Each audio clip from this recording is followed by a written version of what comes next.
I won $47 million. That number sounded more like a curse than a gift. The moment I saw the numbers on the TV match the ticket in my hand, I didn't scream. I didn't jump for joy. I didn't call anyone. Instead, my whole body shook like someone had just handed me a ticking bomb. I sat frozen in my tiny Portland apartment. Outside, Oregon rain hit the metal roof, steady and cold, like a hammer on my chest. In that dark room, I whispered to myself, what do I do now? Who can I even trust? People always ask who you'd tell first if you suddenly got rich. Parents? Siblings? Best friend? For me, the answer was no one. I chose silence. I decided to keep it secret. Sounds harsh, maybe, but who understands? I drained my savings to send my brother to rehab, only to find out he never went. I covered my sister's wedding debt with my credit card and never saw a dime back. I paid to fix my dad's roof, then watched him post photos from a vacation with his new wife. So who really cared about me, and who cared about the wallet I carried? The more I thought, the faster my heart raced. Not from joy, but from a deep, raw fear. I remembered the news stories. Winners who lost friends, families that fell apart, people targeted, and even killed for money. I could see myself swallowed up by the very people I once called family. I clutched the ticket until the paper was damp with sweat.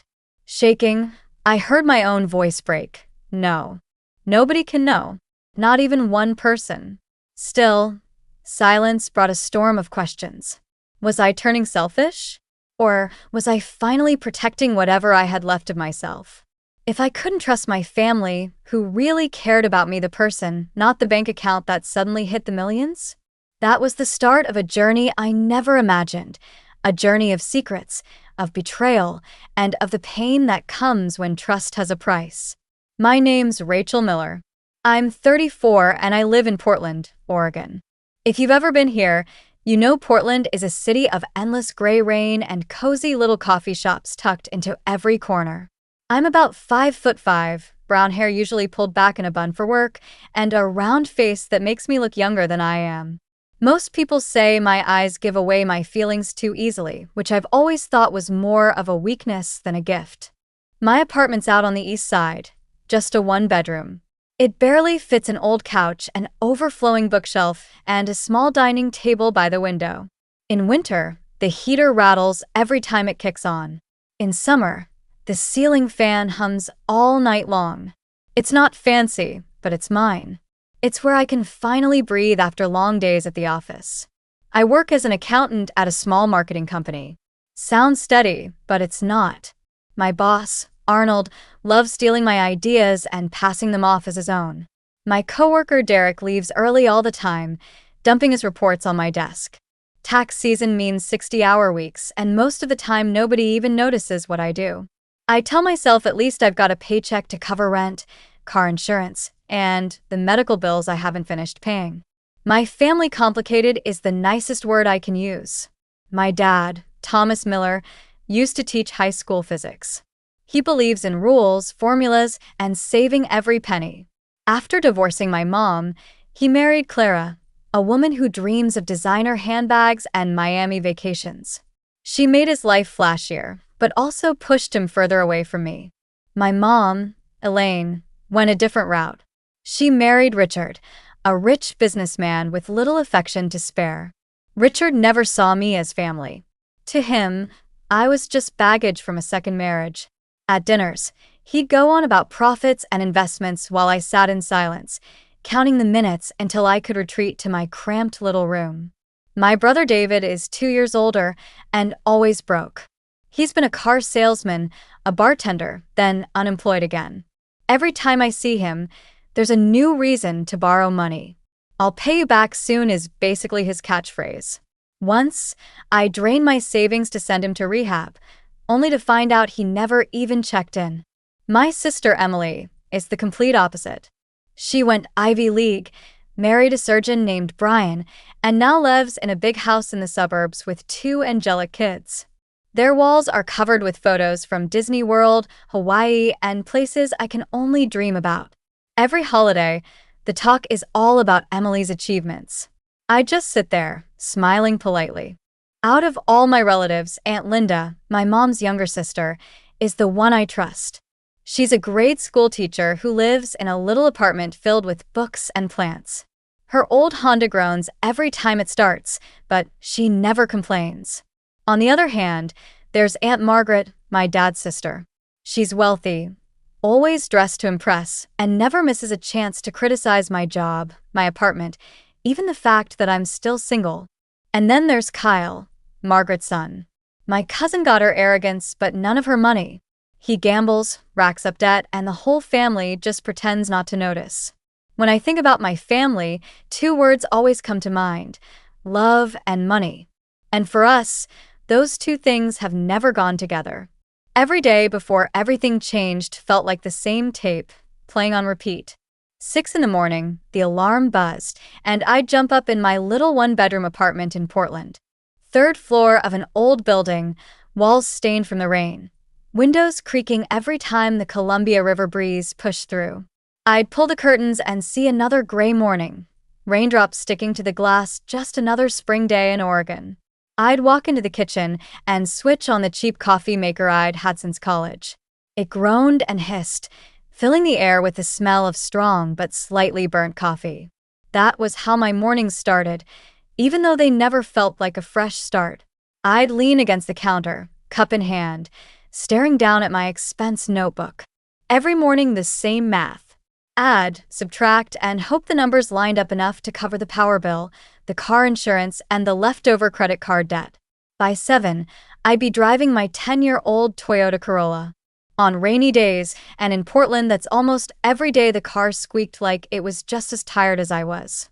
I'd squeeze onto I-84 with everyone else, eyes drifting toward the glowing billboards for shiny new startups, wondering when I'd ever break out of this loop. At the office, I blended into the rush inside our small marketing firm. Arnold, my boss, strutted in with his smug smile, and before long I'd hear him pitching new ideas to clients, ideas I'd spent the whole week putting together. Derek, the guy at the desk next to mine, always found a way to duck out early, leaving his pile of reports on my desk without shame. I'd gotten used to staying late, tapping away while the city lights flickered outside, only to wake up the next morning and do it all over again. My personal life wasn't much better. Sometimes friends invited me out for birthdays, dinners, or just drinks at a bar. I usually made excuses. Sorry, I've got extra work, or I'm too tired. Maybe next time. The truth? I couldn't afford it. A simple dinner at an Italian place downtown could wipe out a week's budget. I remember once, my best friend Sophie invited me and the group to a concert. I wanted to go so badly, but I turned it down and stayed home, listening to the rain and wondering when I'd finally be able to say yes instead of no. The hardest part was how my family always saw me as the financial rescue. When David called, crying that he needed $5,000 for rehab, I emptied my savings. Months later, I found out he never went. When Emily got married, I swiped my credit card for $2,000 worth of flowers and decorations, with the promise, we'll pay you back after the honeymoon. 5 years later, not a dime came back. My dad, Thomas, once called saying he needed money to fix his roof after a storm. I sent what little I had, only to see him weeks later smiling in Cancun with Clara, margarita in hand. I still remember staring at my bank account, watching the balance sink into the danger zone, while everyone else around me carried on with their lives like nothing was wrong. They lived. I worried. For a long time, I believed if I just gave more, they'd love me more. But the truth? I was nothing more than a walking wallet. In my family, love was never free. My 34th birthday came, and nothing felt special. It was another gray, rainy Portland day with that familiar misty drizzle. After I left the office, I drove my old Corolla toward home, but instead of turning straight into the lot, I stopped at the corner convenience store on Sandy Boulevard. The shop owner, Gus, a man in his 60s with a bit of a stoop, had known me for years. I still stopped by once a week to buy a few lottery tickets. He smiled as soon as he saw me walk in. "Happy birthday, Rachel. Doubling down tonight?" I smiled, a little embarrassed. "Yeah, Gus. Make it $20 instead of 10. Consider it a gift to myself." He handed me the stack of tickets and squinted. "Maybe today's your day. People say birthdays bring luck." Instead of letting the machine pick numbers like usual, I stayed by the counter, grabbed a pen, and wrote 6 familiar numbers. My dad Thomas's birthday, my mom Elaine's birthday, my sister Emily's, Aunt Linda's, my own birthday, and the day I first met Sophie. Each number carried a memory, some good, some not. I folded the ticket, put it in my wallet, and said goodbye to Gus. That night, Portland kept raining. I picked up Thai takeout from the place near my apartment and poured a glass of red wine Sophie had given me. The apartment was quiet, just the sound of rain and wind slipping through the window cracks. I ate a little, scrolled social media, and saw friends partying at a bar while I sat alone. Around 8:30, I remembered the ticket. Not really excited, I checked my phone. The first number was 03. My heart froze. Right, my birthday. The second number was 16. I frowned. That's Emily's birthday. The third was 12. I held my breath. My mom's birthday. The fourth was 21. My dad's. My hand started shaking, my heart pounding faster. The fifth was 09. Aunt Linda. I couldn't breathe. Then the last number was 30. The day I met Sophie. I dropped the remote. I couldn't believe it. I turned on the TV and rewound the live drawing. On screen, the numbers appeared exactly as I'd written them. 6 numbers. All of them. Rachel Miller, had won the $47 million jackpot. I sat frozen, palms sweaty, heart pounding like a drum. The little apartment felt suddenly strange. I should have jumped up and shouted, called my family, told the world. But instead a weird fear rose up and swallowed the joy. I opened my laptop and typed lottery winners after winning. A bunch of articles popped up. A man in Florida won tens of millions but was bankrupt after 5 years, abandoned by friends. A woman in New Jersey was sued by family for not sharing. A man in California was robbed and killed because he didn't keep his identity secret. I read each story like a blade cutting into me. They lost everything, family, friends, even their lives, all because of one ticket. The screen light reflected on my face while the rain outside fell harder and harder. I couldn't sleep that night. I lay awake, staring at the ceiling, listening to the clock tick and the wind howl at the window. I thought of David. He'd demand a cut if he knew. I thought of Emily. She'd tell everyone, and the whole town would call me an ATM on 2 legs. I thought of Thomas, of Elaine, of Clara and Richard. None of them ever really cared about me, only the money I could hand out. Then, in that quiet slice of the night, I told myself aloud, clear as anything, no.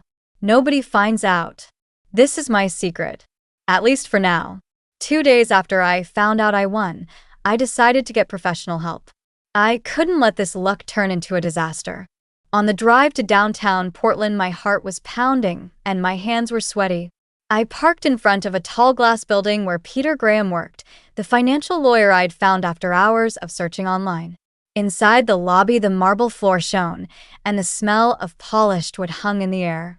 Everything there felt orderly, disciplined, totally unlike the mess inside me. The receptionist led me to a large room. Oregon landscape paintings hung on the walls. A shiny walnut desk sat in the middle. A man in his 50s, with salt and pepper hair and glasses with thin rims, stood and shook my hand. "Hello, Ms. Miller. Please have a seat. How can I help you today?" I opened my purse and set the ticket on the table. My hands were still shaking. I need to know how to get this money without anyone finding out. Peter picked up the ticket and inspected it carefully. He looked up at me, calm but sharp. "First, congratulations. Second, you did the right thing coming to me before telling anyone. The biggest mistake lottery winners make is telling too soon. Once word gets out, you'll never get your piece back." For more than 2 hours, he explained everything in detail. I could set up an anonymous trust so the money wouldn't be linked directly to my name. From there, we could open different investment accounts, stocks, bonds, real estate funds. He stressed long-term planning. This money had to be enough to keep me safe for the rest of my life, even if I never worked another day. I took notes nonstop, my head spinning from all the new ideas. Peter reassured me. You don't need to become an expert. Your job is to keep the secret. My job is to help you protect it. And remember, Rachel, don't change your life too suddenly. Don't buy a luxury car next week. Don't move to a beach mansion. Keep living your normal life, at least for a while. I nodded. So you want me to live two lives? Peter smiled. Exactly. A regular woman who goes to work every day and a millionaire quietly building a future behind the scenes. When I left the building holding the thick file of papers, I felt like I'd just signed a contract with fate. Late Portland sunlight filtered through the light rain, coating everything in a damp gold. I knew in that moment my life had split in two. Out there I'd still be Rachel Miller, a tired accountant driving an old Corolla, clipping coupons. But inside those files I was a millionaire with a brand new future. An ordinary person pretending to be rich, and a rich person pretending to be ordinary. That was going to be the hardest role of my life. The days after the lawyer meeting, I slipped back into my usual routine. I still stayed at the office until late. I still drove my rattle of a Corolla to my tiny apartment. I still used coupons at the grocery store. But inside me, a new urge grew. I wanted the truth. I wanted to know who in my family really loved me and who just saw me as a source of money. One Friday night, Sophie stopped by. We met her freshman year, both working at the campus library and sharing ramen when money was tight. More than 10 years later, that friendship was still steady. Sophie was a nurse at the hospital. Her job wore her out, but she never let me feel alone. We sat on the balcony with glasses of red wine. Portland at night was misty with drizzle and car lights reflected on the wet street. I turned my glass, took a deep breath, and said, "Sophie, I have something on my mind. A test." She tilted her head and frowned. "What kind of test? You're not talking about work, right? I want to know how much my family really cares. I'm going to say I lost my job and need $5,000 for rent and medical bills. If they help, maybe family still means something. If they refuse, I'll know the truth." Sophie put her glass down hard, her voice sharp for once. "Rachel, do you hear yourself? That is basically manipulating them. This is not how you usually live." I looked straight at her and felt a sting. Manipulating? Or just checking the mirror? For years I've given and given. David borrowed money and disappeared. Emily used my credit card for her wedding. My dad asked for money to fix the roof and then went on a trip. What do I have left? An empty account and silence when I needed them. If I want to see who's really on my side now, am I wrong? Sophie sighed. Her voice softened but stayed worried. "I'm just afraid this will hurt you more. Because the answer, Rachel, you might already know it." I didn't answer. That night, after Sophie left, I opened an old journal and sat at the small table by the window. The rain kept falling. I carefully wrote a cover story so it would sound convincing. I would say the marketing company I worked for lost its biggest client and shut down in a week. The CEO was caught in a financial scandal, so none of us got our final pay. I'd say I spent my savings on medical tests and that rent was due. I would not look desperate, but I would be believable enough to get help. Then I listed each family member and wrote my guess of how they would react. Elaine, my mom, probably sympathetic at first, then quickly find a way to dodge responsibility and push it onto Richard. Thomas, my dad, will lecture me about saving and then refuse to help. Emily, my sister, might fake concern but claim she needs money for tuition and a new car. David, my brother, will avoid it, send a short text, then disappear. Clara and Richard, I expect coldness, nothing more. Aunt Margaret will mock me and tell the whole extended family. Cal might promise to help but break that promise like always. Aunt Linda, the only one I still hope for, even though she has little to give. Closing the journal, my chest ached. Maybe Sophie was right. Maybe I already knew how this would turn out. But this time, I wanted to see it with my own eyes. I wanted clear proof of what family loyalty in my house actually meant. Early Monday morning, with a thin mist hanging over the Willamette, I decided to start the test. I picked Mom first. Part of me still believed she'd be the first to reach out. I took a deep breath to steady myself and called. On the third ring, sounding busy but concerned, I started. Mom, my company just lost a big client. The CEO is in trouble. I was suddenly let go. A short silence. Then, in that familiar soft tone, she said, "Oh my poor thing. Have you filed for unemployment? What about your emergency savings?" At the hint about money, I swallowed and tried to keep my voice steady. "I need about $5,000 to cover rent and some medical tests. I'll pay you back as soon as I find work." After a slow, long breath, she admitted, "I get it, but Richard just put a deposit down on the lake house. Cash is tight right now." Then, awkward and evasive, she suggested, "Maybe you should ask your dad or Emily. Brian makes good money." My heart sank. When I hung up, my grip on the phone left my knuckles white. Driving home, the drizzle dotted my windshield, and I felt hollow and numb. At noon, I texted Dad and asked to meet at a cafe on any Broadway. He came in his old tweed coat, looking like a man ready to give a lecture. When I told him the cover story, calm and composed, he said, "I taught you about a 6-month emergency fund many times. What did you do with that plan?" While his spoon clinked against his cup, he went on, "This is a lesson. You need to learn to live below your means." I tried to interrupt. "I just need 5,000. "I will," but he cut me off, closing the conversation. "I can't touch my retirement fund.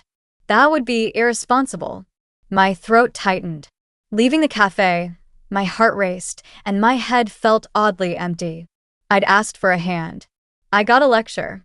That afternoon, I drove out to the suburbs to see Emily. Her 2-story house was spotless. The lawn looked like carpet. The garage still smelled like the new leather from her Audi. She opened the door with a practiced smile. "You okay?" "Come in." She offered a latte from the expensive espresso machine. I smiled and said, "I was laid off. I need to borrow 5,000 to get through the month." Emily set her cup down and looked worried. "Oh God, that's awful. Have you applied anywhere else?" I nodded. Then, softer, she admitted, "It's a tough time.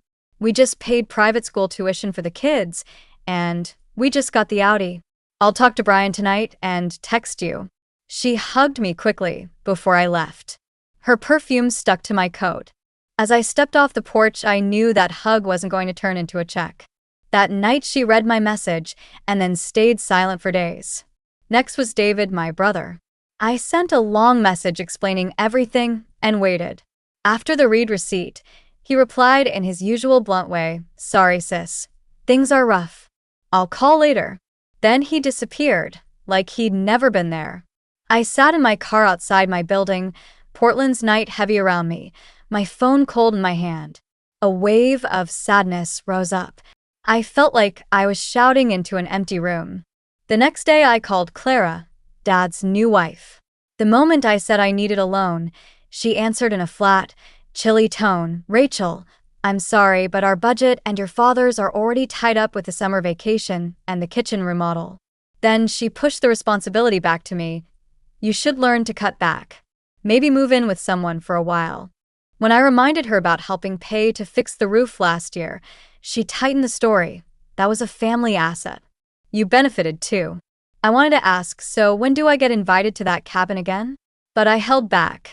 In that moment, I saw a future where every dollar I'd ever given would be rewritten as my duty. I decided to call Richard, Mom's husband, directly. I didn't expect much, but I wanted to hear him say it. He answered with a dry voice like a report, "Not my responsibility. I've supported your mother long enough. Your financial issues are yours to handle." My throat closed. A chill ran down my spine. I looked out the window. The rain had stopped and the sky was a dull gray, but inside me it felt like a new frost had settled. I guessed Aunt Margaret's response before I got there. I went to her big West Hills house, where the floorboards creaked under expensive heels. When I told her, she smiled thinly and cut like a knife with her eyes. "I told you that company was unstable. You should have taken that bank job back then." I politely asked to borrow $5,000 and promised to pay it back. In her judging voice, she shut it down. No. That's not how adults solve problems. You need to learn responsibility. As I walked out, my phone buzzed. Emily texted, "Someone told me to check with the family." I looked up at the gray sky and felt my chest tighten. Margaret had already started spreading it. Last was Kyle, Margaret's son. I called him because, despite everything, sometimes he acted generous. When I told him I needed money urgently, he perked up and said theatrically, "Meet me at the old diner tomorrow at noon. I'll bring a check." I got there 15 minutes early and sat by the window watching the wet parking lot. At 12:10, no Kyle. At 12:30 a.m. text, "Sorry, something came up. Let's do next week." I set my phone down and heard the hollow sound of it on the wood table. In that moment, I realized this was just the start of endless delays. The rhythm of the days that followed was the same. Fake sympathy, ready excuses, casual cruelty, then silence. Mom said she'd talk to Richard, and that was the end. Dad sent a long link about personal finance instead of calling. Emily posted a photo of her kids' swim class with a caption "Family First," while my messages went unread. David vanished completely. Clara suggested I sell some things to make space. Richard acted like our call never happened. Margaret called Mom again, talking in circles about my spending habits. And Kyle, as expected, postponed twice more and then went radio silent. After each call, I developed a ritual. I'd sit in my car, turn off the engine, leave the windows closed, and listen to the wind in the trees along the avenue. Sometimes I shook and felt a cold, hollow grow in my chest. It wasn't about 5,000. It was about something quietly cracking, the meaning of home. I remembered the few things I'd had and given away. I remembered promises that were lighter than breath and then gone. I remembered their laughter at Thanksgiving when Emily's successes filled the room and I sat quiet with a stiff, polite smile. One night, while washing dishes, my phone buzzed with a family group text. Margaret shared an article about minimalism with the comment, "Some people should learn not to spend beyond their means." My head spun and my body froze. I hadn't asked for charity. I'd asked for a lifeline while I was falling. And they answered with scissors. On the last night of that string of calls and refusals, I took my journal out onto the balcony. Portland felt sharp with cold, and the woods still smelled of rain. I checked off each name. Elaine asked Richard Thomas a valuable lesson. Emily talked to Brian David. Sorry, says Clara, move in with someone. Richard, not my responsibility. Margaret, I told you. So call check next week. The final note felt like a verdict. After 7 pleas, all I got was silence, excuses, and luxurious reasons. When I closed the book, a muted feeling told me tough days were coming, but not in the way they expected. I didn't need 5,000 anymore. I needed the truth. And the truth, raw and cruel, had shown itself. I dried my hands, put down my pen, and looked up at Oregon's gray sky. In that silent moment, time felt frozen. All that remained was the steady beat of my heart, strong, stubborn, a reminder. I won't give away my worth to buy affection. I will stand up. This time, I'll be the one writing the script.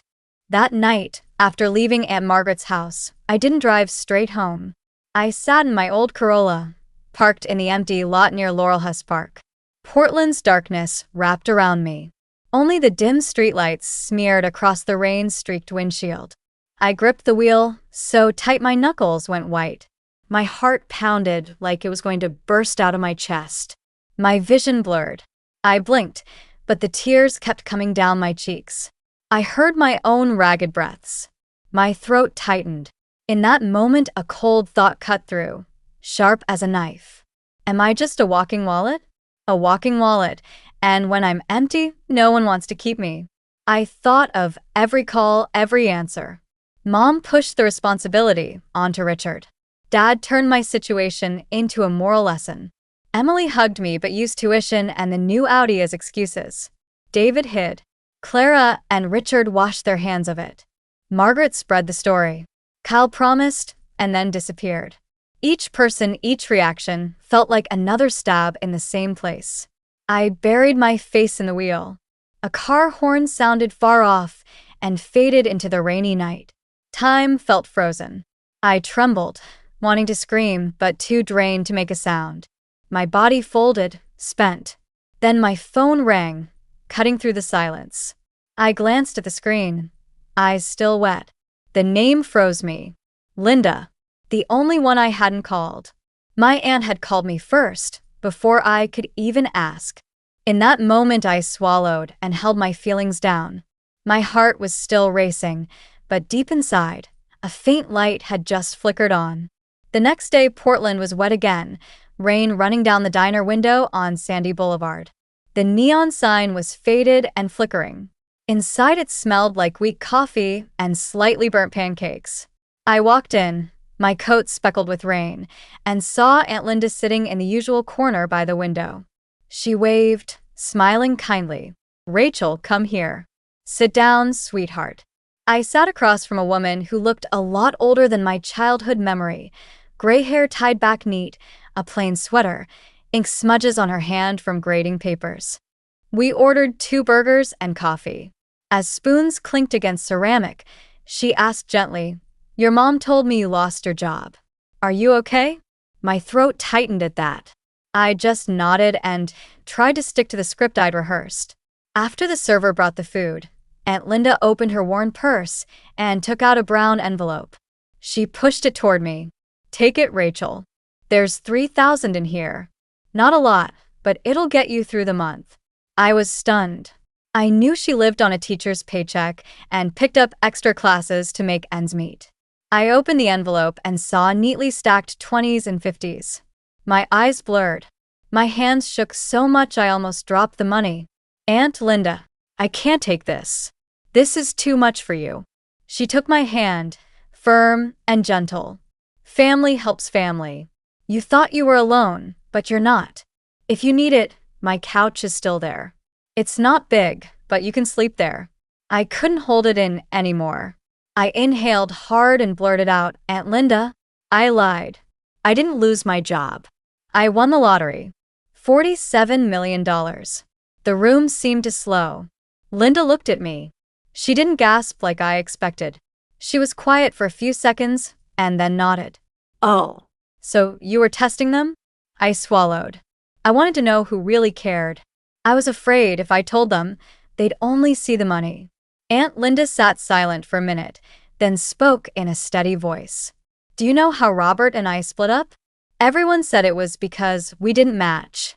But the truth's different.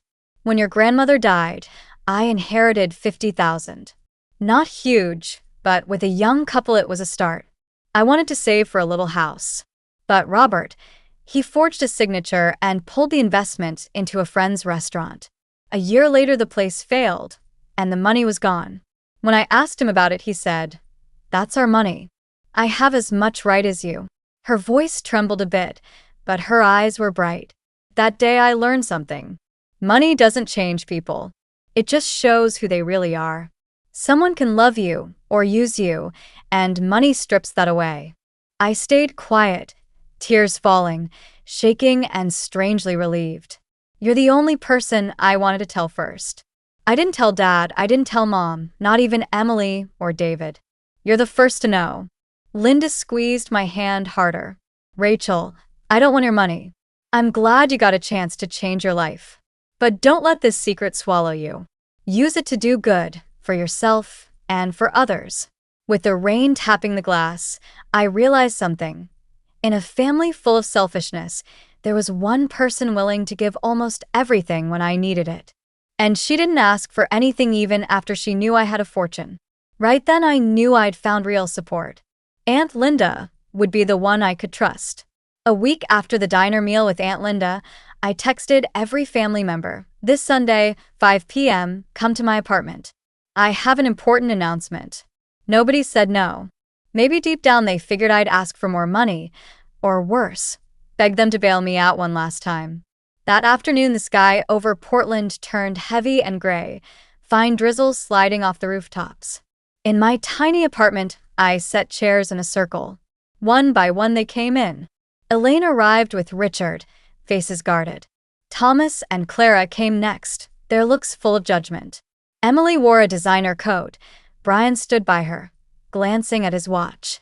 David showed up late, alcohol smelling on his jacket. Margaret walked in with a thin smile, Kyle trailing behind. Only Linda came a little later and sat down last, her eyes soft on me. The room felt heavy like the rain on the window. I breathed deep and stood in the middle. Thanks for coming. I know there's been a lot of talk about me lately. I want to clear things up. My mom nodded a little, as if to say, finally you're saying something. My dad crossed his arms, expression cold. Emily tilted her head, trying to look concerned. I looked each of them in the eye. Yes, my company had trouble. Yes, I reached out to family. I asked for $5,000. Just $5,000. But what I got back wasn't help. I got lectures. Fancy excuses. Calls that were never returned. David looked down, fingers scrolling his phone. My dad cleared his throat, ready to justify. I raised a hand to stop him. Let me finish. For years I gave more than I had. I helped David get through rehab. I paid for Emily's wedding. I helped pay to fix Dad's roof. And when I needed help, where were you? In Cancun. At the Audi showroom. At the lake house. Or worse, talking behind my back like I was a burden. Margaret inhaled, about to shoot back. But I stared at her, my voice cold. Aunt Margaret, you were the first to tell everyone I was irresponsible. Do you know how it feels to sit in a car in the rain and hear cruel words from your own blood? The room fell silent. No one met my eyes. Richard shrugged. Everyone has money troubles. Emily mumbled. You don't understand, my dad said dryly. This is the lesson you need. I took a long breath. Strange as it sounds, I didn't feel angry. I felt lighter, like I'd put down a weight. I don't need any more lectures from any of you. From now on, I'll take care of myself. Family means something different to me now. An hour later, they left one by one. The apartment smelled of cold coffee and deep silence. Only Linda stayed to help clear the plates. She put a hand on my shoulder and whispered, You did it. Hard but necessary. 1 year later, my life had changed so much I would have doubted it if someone else told me. I left the old apartment and bought a small house in a quiet Portland suburb with a backyard big enough for a few rows of lavender. 3 streets over, Linda lived in a new single-level house with wide doors so she could get around if her health failed. I bought that house for her, but put it in a trust so she would never feel like charity. I left accounting and started a nonprofit called Second Family. Its mission: help lonely elders and people abandoned by their families. Every day we send volunteers to fix homes, cook dinners, or simply sit and talk. One case I'll never forget: Walter, 82, living alone in a cramped East Side apartment. His wife had died, his kids moved away, he had no one. When our team knocked, he looked at us like the world had shown up at his door. That month we threw him a birthday. A small cake, a few candles. He cried and said, shaking, It's been 10 years since anyone wished me happy birthday. In that moment, I knew my money had found its meaning. Not buying approval from blood relatives, but bringing joy to people who had no one left to call family. My relationship with my own family shifted to polite distance. I still get birthday calls and send Christmas cards. But I hold no expectations. No hope that they will change. I don't need that anymore. Sometimes David still texts asking for investment in some pipe dream. Emily complains about the cost of a kitchen remodel. I smile and reply politely. They don't know that sometimes I quietly help covering part of Dad's hospital bill when he had a heart attack, sending an anonymous payment to Kyle when he finally agreed to rehab. They will never know where it came from. I keep that secret because it is no longer about them. It is about my peace. One summer evening, Linda and I sat on her porch watching the sunset over the Cascades. She squeezed my hand and said, See, money didn't ruin you. It just gave you choices. And you chose right. I looked back over the path I'd walked, from hands shaking over a ticket, to crying in that old car, to the moment I saw Walter smiling by his cake. I knew my life had been reborn. What I gained wasn't just $47 million. It was freedom. Freedom to say no. Freedom to stop buying love with money.